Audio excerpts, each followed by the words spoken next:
Hello, everyone, this is Gold Recap. And today, I'm going to tell you about an episode of Reef 2022 called The Woman Who Was Kept on the Ceiling.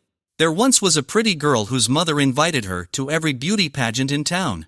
Her mother always said if I had to choose between you being smart and you being pretty, I would choose the pretty one every time. And those words stuck with the child. That little girl grew up to be a beautiful family name, a supermodel with a great future ahead of her. She is very successful at her job, but she also finds it quite boring. She is constantly bothered by creepy photographers. During one of her many fashion shows, Amelia meets Harry, a handsome millionaire. They develop a passionate relationship, and soon Amelia moves into Harry's giant mansion. She thinks her life is almost a fairy tale. One morning Amelia wakes up to some strange noises coming from the study. Harry goes to check what is going on and discovers that her boyfriend is hanging a giant shelf on the wall. This is rare for Harry because he usually prefers to hire a professional. But today he claims he's inspired by it so far, not for books or trophies, but for gifts, for Amelia, who finds the gift very nice, but doesn't think it will fit all her shoes. It is then that Harry explains that the spider is literally meant for Amelia herself. He wants her to sit there all day.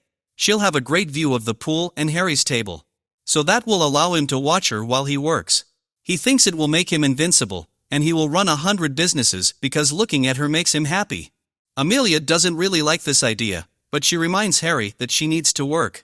But he simply replies that she should get out of there, since she hates her job anyway. Harry thinks she's too special to live an ordinary life and wants to make sure she never has to worry about anything ever again. He even promises to always idolize her while she's up there. He doesn't care what people say. He just keeps insisting that it makes him the happiest man on earth. So Amelia gives in and agrees to try to get Harry to help her up the ladder so she can sit on the shelf, then gives her a pillow to make her more comfortable before removing the ladder. He says it's a pretty sweet picture, pretty sweet of life. Then Harry goes and cooks for both of them tomorrow. And now that she is alone in the room, Amelie starts trying to focus on comfort. Sometime later, Harry and Amelia get married, but even during the party Amelie spends all her time sitting on a shelf in her wedding dress and watching everyone chatting and chatting. When Harry gives a little speech, he asks for a toast to Amelia, and she feels flattered by all the looks on her face.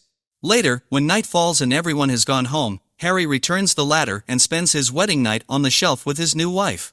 As time passes, Amelie tries to occupy herself in various ways, such as with reading magazines, grooming her nails, and even with exercise. The heavy breathing she makes during exercise distracts Harry's business phone calls, but he doesn't mind it. Harry also brings generous gifts almost every day, too, such as gorgeous flowers, sparkly jewelry, and delicious chocolates. Unfortunately, the initial excitement soon begins to fade. Staying on the shelf is incredibly boring, and even the maid will not chat up the family name. Aside from the basic issues, this life robs her of her independence of autonomy and free will. Harry, too, begins to pay less attention to her. Only stopping by to send her an air kiss before he leaves and no longer bringing her gifts. He doesn't even notice the beautiful dresses Amelie wears especially for him. And now he is also annoyed by any noise she might make while he is working, so he will ignore her attempts to strike up conversations and won't even let her hum. Neither will little tunes. She has become nothing more than an ornament on the wall, literally a trophy wife. One afternoon, Amelia pulls out her most glamorous dress, wishing Harry would at least look at her. Instead, Harry notices that the unnatural color does not reach his desk, so he asks his staff to help him change the situation. Now Amelia is stuck looking at the back of her husband's head, and she can no longer hold back her tears. 3 years later, Amelia is still lying on the shelf. She hears Harry coming back from work, but he doesn't come to her. He has distanced himself from her, and he has become bored. Amelia calls his name and even begins to shout. But it still doesn't get her husband's attention. It's the last straw that finally breaks Amelia, making her decide it's time to finally get off the shelf. It's harder than it looks. The distance to the floor isn't great, but after all these years, that's where Amelie is scary as a gesture. She tells her shoes she wants to part and then throws them away. But seeing her fall, her fear only intensifies. She is determined, however, and so she practices with her second shoe and decides to take the leap. Amelia slowly begins to go down, unable to hold on to her hand any longer, and falls to the floor. From Amelia's point of view, it is a long, scary fall.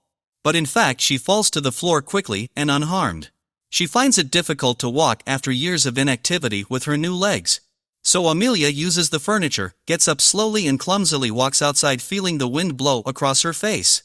Again delighting Amelia, she soon begins to explore like a child seeing the world for the first time, surrounded by happiness.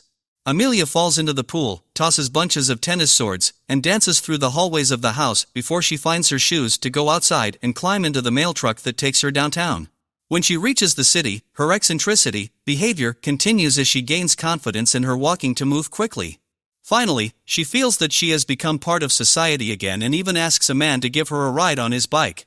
The ride is a lot of fun, and once they don't reach the coast, Amelie leaves to continue exploring. She dances with a stranger again and eventually makes it to the beach, where she is joined by a group of dancers. Then she runs into the sea, and a cold wave is just what she needed to get back to reality. Afterwards, Amelie tries to chat with strangers, but they are not interested in her happiness and refuse to lend her a towel. Feeling cold and lonely, Amelie decides to wander around town again until she stumbles upon a cosmetics store. Noticing some women doing makeup and the state of her face in the reflection of the window, her mascara is dripping and her face is all muddy, wanting to feel beautiful again. Amelia walks into the store and uses free runs to clean her face. Probably feels better. One of Jordan's clerks is impressed with her makeup skills. Amelia and she wonder if Amelia is a makeup artist. Amelia quickly explains that her job is to sit as a trophy for a millionaire. Surprisingly, Jordan doesn't judge her for it because her mother teaches her the importance of being happy. Amelia responds by sharing her mother's philosophy. Beauty is more important than intelligence. And Jordan says she doesn't have to choose. She can have both. This means a lot to Amelia, because she has never thought of it that way. After a few moments, Amelia returns home and stares at the shelf for a while. After some hesitation, she takes the poker and starts hitting it on the butt to destroy it. It is slow at first, because destroying such big things is always scary. But soon it begins to be a huge pleasure. So Amelia begins to develop faster until the shelf is almost gone. A year later, Amelia opens her own cosmetics store under her own brand. It's a big success and there are always a lot of people waiting outside for their turn. But even in the store, Amelia repeats old patterns. She sits on a shelf with a new sign above her that reads "Let everyone look," intending to be a model of how she is both very beautiful and smart enough to handle. Customers come to her to say hello and call her pretty. And nothing more. So Amelia will continue to be just another cog in the beauty wheel, destined to belittle women as nothing more than a living trophy. That's the end of it. Gentlemen, if you want to see more videos like this, don't forget to subscribe to the channel, leave a comment and like it. See you soon. Take care.